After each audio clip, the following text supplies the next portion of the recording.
डॉ Glenn Cunningham दृढ़ संकल्प शक्ति के महानायक। एक बार एक छोटा सा 8 वर्ष का बच्चा स्कूल में आग से बुरी तरह जल गया। उसकी टांगें बहुत बुरी तरह से जल गई थीं।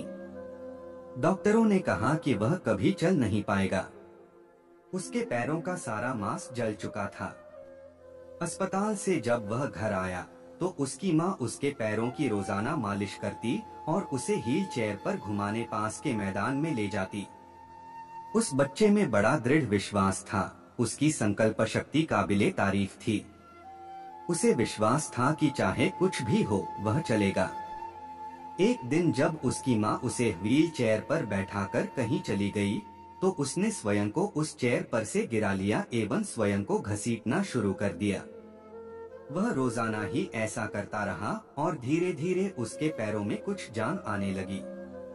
वह खड़ा होने लगा, फिर बहुत धीरे धीरे चलने लगा, फिर सामान्य तरह से चलने लगा, फिर वह दौड़ने लगा। एक दिन वह अमेरिका का 1 मील दौड़ने वाला सबसे तेज धावक बन गया। उसने 1500 मीटर की दौड़ में विश्व रिकॉर्ड बनाया। वह कोई और नहीं डॉक्टर ग्लेन कनिंघम थे।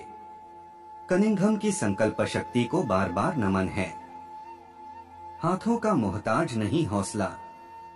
सकारात्मक सोच के साथ जिद की जाए तो वास्तव में दुनिया बदल सकती है। ऐसा ही कर दिखाया है श्रीराम कॉलोनी सांगानेरी निवासी 15 वर्षीय किशोर रोशन नागर ने। वर्ष 2002 में हुए हादसे में दोनों हाथ व एक पैर गंवा देने के बाद पढ़ाई का सपना चूर हो चुका था। घर के बड़े बुजुर्गों की हिम्मत भी जवाब दे चुकी थी, लेकिन रोशन ने जिद की और आज वह 10वीं की बोर्ड परीक्षा दे रहा है। वर्ष 2002 में घर की छत से गुजर रही हाईटेंशन लाइन के तारों में दोस्त की पतंग सुलझाने के दौरान रोशन नंगे पैर ही छत पर चला गया। लोहे का सरिया हाथ में लेकर रोशन पतंग के लिए लपका तो उसे ऐसा करंट लगा कि एक पैर और दोनों हाथ गंवाने पड़े। 2 ऑपरेशन के बाद दादा नारायण उसे घर ले आए।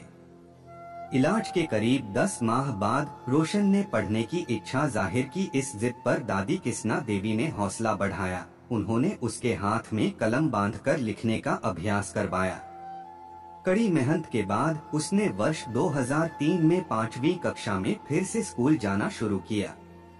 इसी लगन के साथ उसने 6वीं में 52%, 7वीं में 62%, 8वीं में 79% और 9वीं में 64% अंक हासिल किए। बिना हाथ के 15 वर्षीय रोशन नागर का हौसला देखिए।